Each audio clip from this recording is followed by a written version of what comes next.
새벽 안개가 산기슭을 감싸고 있는 시각, 낡은 선앙당 하나가 잿빛 안개 속에서 희미한 윤곽을 드러냅니다. 나뭇가지가 바람에 흔들릴 때마다 삐걱거리는 소리만 정막을 가르는데 그 안에서 촛농 한 방울이 붉은 글씨 위로 천천히 떨어지고 있었습니다.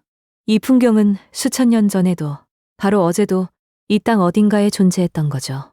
2024년 영화 파묘가 개봉 32일 만에 1,000만 관객을 돌파했을 때 사람들은 비로소 자신이 이 세계에 대해 아무것도 모른다는 사실을 깨달았습니다.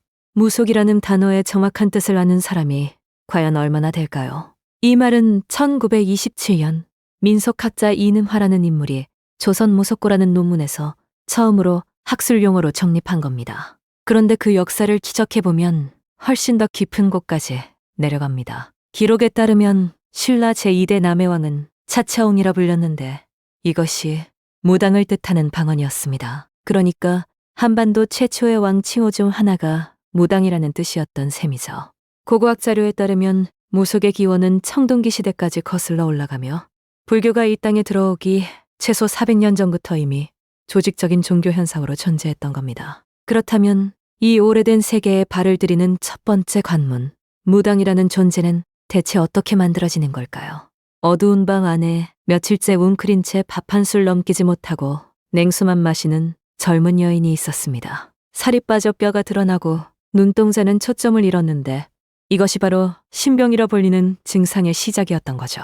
이 병은 어떤 약으로도 낫지 않았습니다. 환각 속에서 갑옷 입은 신장이 나타나고 아무도 치지 않는 방울 소리가 귓속을 울렸으며 벼랑간 밖으로 뛰쳐나가 정신없이 춤을 추다가 의식을 잃고 쓰러지곤 했습니다. 그 와중에 숨겨져 있던 무구를 찾아내거나 자기도 모르게 몸주신의 이름을 부르는 일이 벌어지는데 몸주란 그 무당을 평생 보호할 신의 이름이었던 거예요. 이 모든 고통을 거친 뒤 내림구티라는 성무예례를 치러야 비로소 병이 낫고 그제야 무당이 됩니다. 이것이 신의 선택을 받아 무당이 되는 강신무의 길이었고 반면에 조상 대대로 사제권을 물려받아 강신 체험 없이 무당이 되는 이들은 세습무라 불렸습니다. 강신무는 주로 한강 이북에, 세습무는 남부 지역에 분포하는데 한쪽은 신이 직접 몸에 들어 말을 하고 다른 쪽은 신 앞에 마주 앉아 인간의 소원을 전하는 완전히 다른 방식의 무속이었던 겁니다. 이렇게 신의 선택을 받은 무당이 가장 먼저 하는 일이 있는데 그것이 바로 신을 모실 공간을 마련하는 것이었습니다. 좁은 문을 열고 안으로 들어서면 벽 가득 형형색색의 그림이 빼곡히 걸려있는 광경이 눈앞에 펼쳐집니다. 이 그림들이 바로 무신도, 무속에서 모시는 신의 초상화였던 거죠.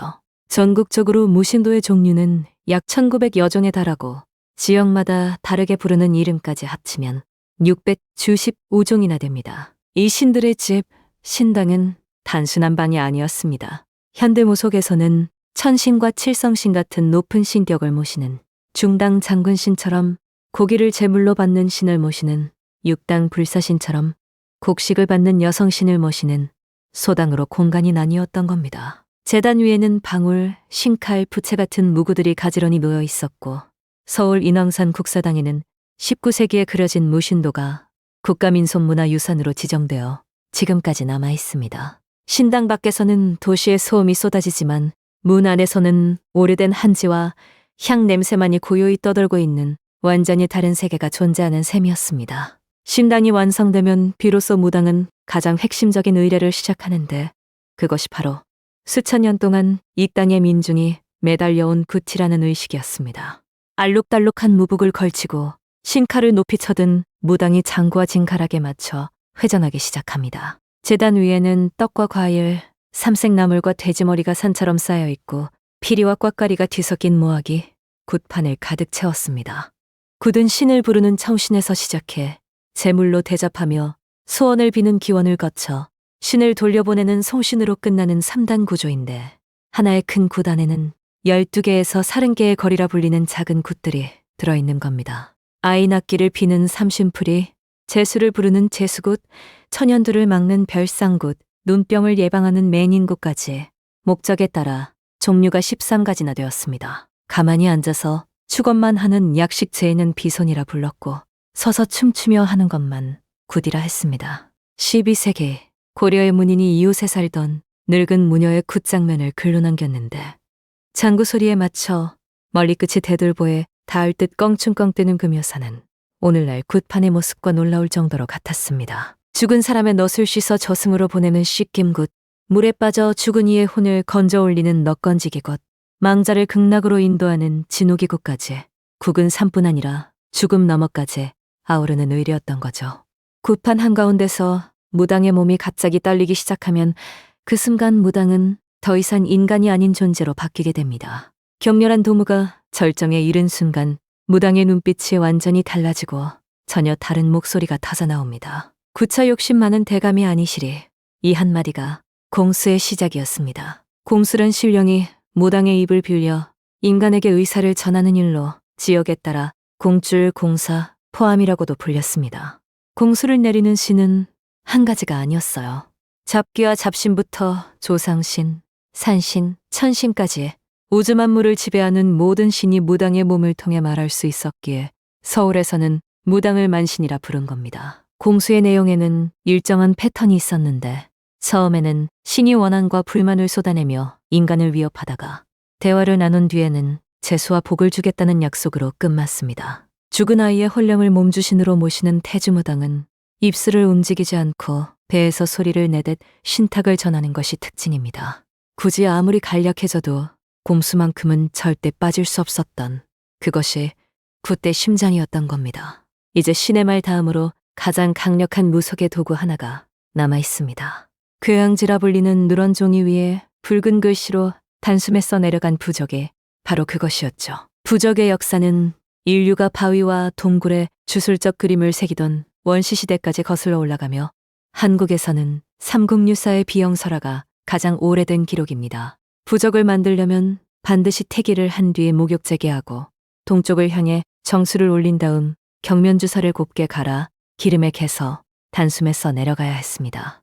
부적의 황색 바탕은 광명을 상징해 악귀가 싫어하는 빛이고 붉은 경면주사는 피와 불에 대응하며 정화의 힘으로 악귀를 내쫓는 색입니다. 부적의 종류는 기능별로 수명연장부, 제수대길부, 삼재예방부, 귀신불체부 등 수천 가지에 달하며 질병별로도 두통부, 위통부, 복통부 등이 존재합니다. 한편 살아내게 붙은 살이라는 해로운 기운을 풀어내는 의뢰는 살풀이라 불렸고 여기서 살풀이춤이라는 예술 형태가 태어난 것이었습니다. 무당이 굿을 하며 부르는 노래는 무가라 하는데 신을 부르는 서사무가부터 심과 인간의 이야기를 풀어내는 교술무가까지 전국에서 700여 편이 조사되었습니다. 하지만 이 모든 용어를 알고 나면 한 가지 질문이 남습니다. 수천 년 동안 탄압받으면서도 이 세계는 어떻게 살아남은 걸까요? 조선의 유신들은 무속을 사도라 규정하고 무당을 도성 밖으로 내쫓는 칠령을 내렸습니다. 그런데 같은 조정에서 성수청과 활인서라는 관공의료기관에 무당을 배치해 백성의 병을 다스리게 했고 무업세라는 세금까지 거두었던 겁니다. 겉으로는 금지하면서 속으로는 의존하는 이 기묘한 이중구조가 조선 500년 내내 이어졌습니다. 그 세월을 버텨낸 무속은 지금도 살아있는데 동해안 별신곡과 서해안 품어제가 국가무형문화유산으로 전승되고 있고 강릉단오제는 2005년 유네스코 인류무형문화유산에 등재되었습니다. 2024년 극장 스크린에서 무당이 공수를 내리는 장면을 보며 1000만 명의 관객이 울고 웃었던 순간 수천 년 된 이 언어는 다시 한번 살아 돌아온 겁니다. 그리고 지금 이 언어들은 다시 한번 우리에게 묻고 있는 겁니다. 무속이라는 세계의 핵심에는 단 하나의 원리가 있었습니다. 유한한 존재를 무한한 존재로 바꾸려는 인간의 가장 원초적인 삶의 욕구가 바로 그것이었습니다. 짧은 목숨을 길게 없는 것을 있는 것으로 죽음을 삶으로 되돌리려 했던 수천 년의 몸짓이 굿디라는 이름으로 오늘까지 이어져 온 겁니다.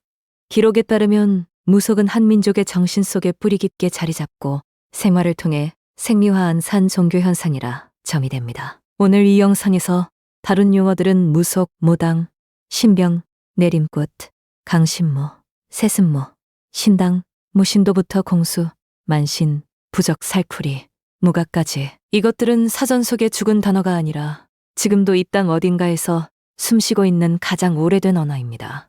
당신은 이 언어들 중 몇 개를 기억하고 있었을까요?